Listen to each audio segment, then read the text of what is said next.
Most phone calls fade into memory. A number you don't recognize, a polite voice, a simple conversation. But some calls never end. This is the story of Clara Reese, a woman who called customer service one quiet night. Polite, calm, and precise. There was only one problem.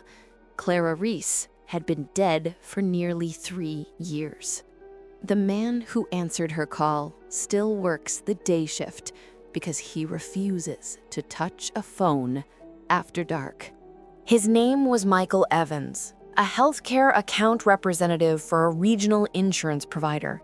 He worked in a cubicle maze, endless rows of desks, glowing monitors, the low hum of old fluorescent lights. He'd been there for years, a creature of habit, quiet, punctual, invisible. The night shift was his domain. Quieter, fewer calls, fewer interruptions. He liked the silence. Until that silence was broken. It was just past midnight on a Tuesday. The office was empty except for him and the janitor sweeping somewhere down the hall.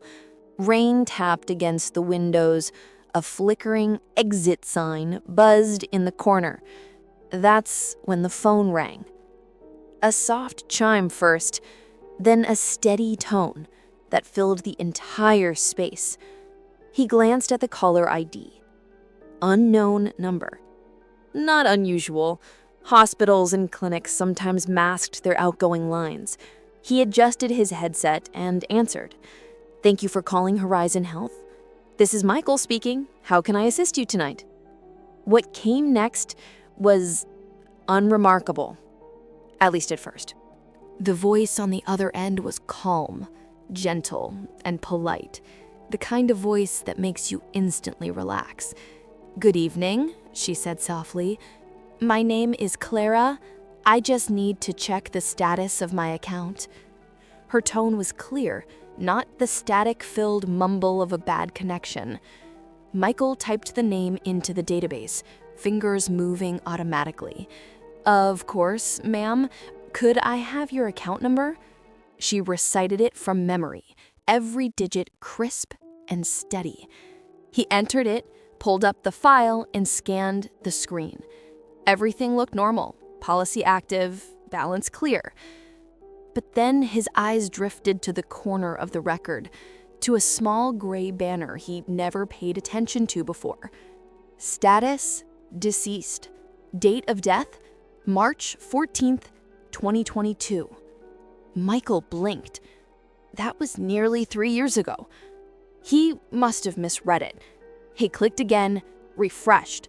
Same result. He cleared his throat. "Ma'am, I just need to confirm your name again." "Clara Reese," she said, patient as ever. Her voice didn't tremble, didn't hesitate. She was alive. She sounded alive. Michael swallowed hard. He glanced around the empty office. "Ms. Reese," he said carefully, "our system is showing your account as inactive." "Inactive?" she echoed, puzzled. "That can't be right. I spoke to someone last week." He hesitated. Do you remember who you spoke with?" There was a pause, faint, like a breath brushing against the microphone. "No," she said softly, "but they told me everything was fine." Michael scrolled through her account history, looking for the last recorded interaction. The screen blinked. Last contact, March 12th, 2022. 2 days before her recorded death. His hair on his arms rose. He tried to keep his voice steady. "Miss Reese, could I ask where you're calling from tonight?" Another pause, longer this time. Then, "Home." Something in her tone changed, just slightly. It wasn't hesitation. It was distance. Michael's heart thudded against his ribs. "All right," I managed. I'll need to double-check your record with my manager. Could you hold for a moment? She sighed, almost relieved. Of course, I'll wait.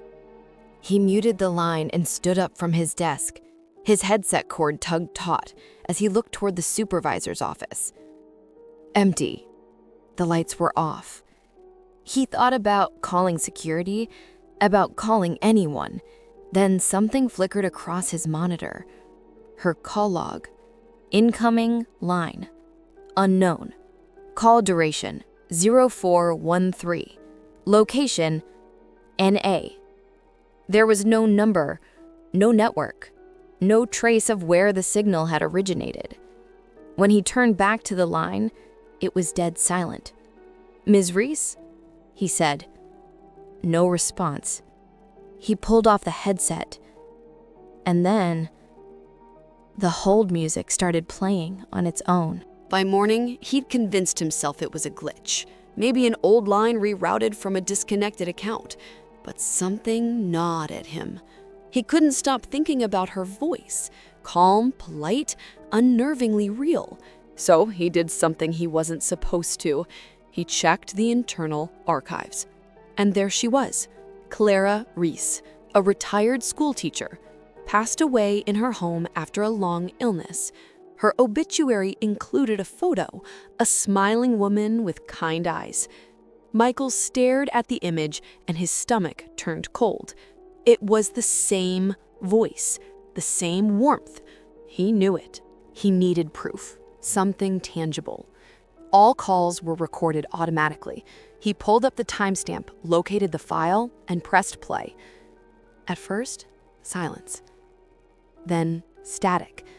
Not the gentle hum of poor reception. This was sharp, violent, almost angry static. And beneath it, a whisper.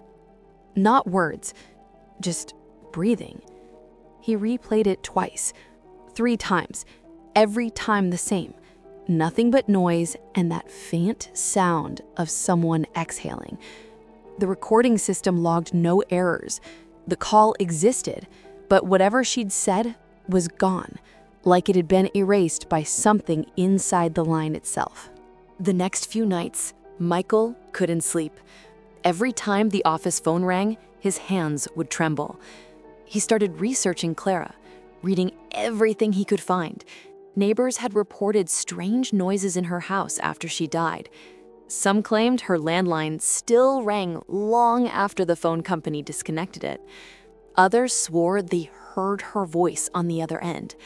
One neighbor even said, "She always hated unfinished business. She used to say she'd call heaven itself if she had to fix a mistake." Michael laughed it off, but it didn't feel funny. A week later, he was scheduled for another late shift. He tried to switch, but no one would cover. The night began normally. He turned off half the lights, made coffee, logged in. Hours passed quietly. Then, 12:06 a.m., the phone rang. Unknown number. His hand hovered over the receiver. He told himself it was just another hospital. He answered, and there it was. "Good evening," she said softly. "It's Clara. I think we were disconnected." Michael's mouth went dry. He didn't speak. Couldn't. The line crackled faintly. "I just needed to make sure," she continued, "that everything's still fine with my account." He swallowed hard. "Miss Reese, your account was closed 3 years ago." Silence. Then in the faintest whisper, "Oh, I see." The line began to distort, a low hum, like something heavy breathing into the receiver.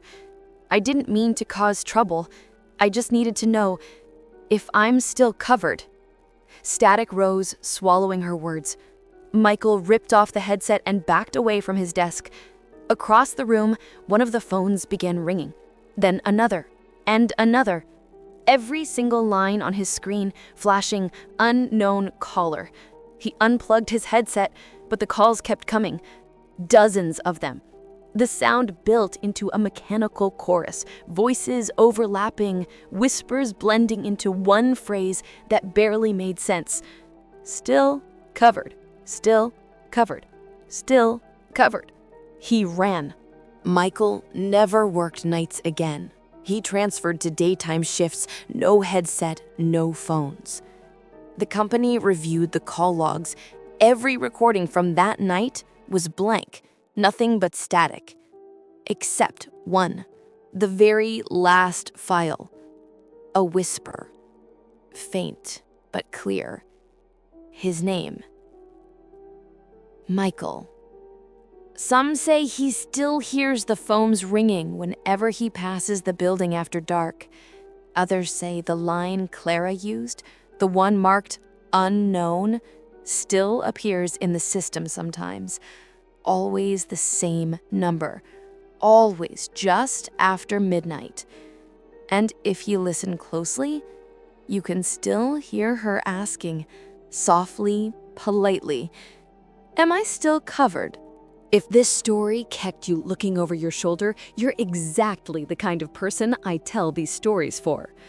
Subscribe now and turn on the bell so you never miss the next call from the other side. Because here, every story starts when the line goes dead.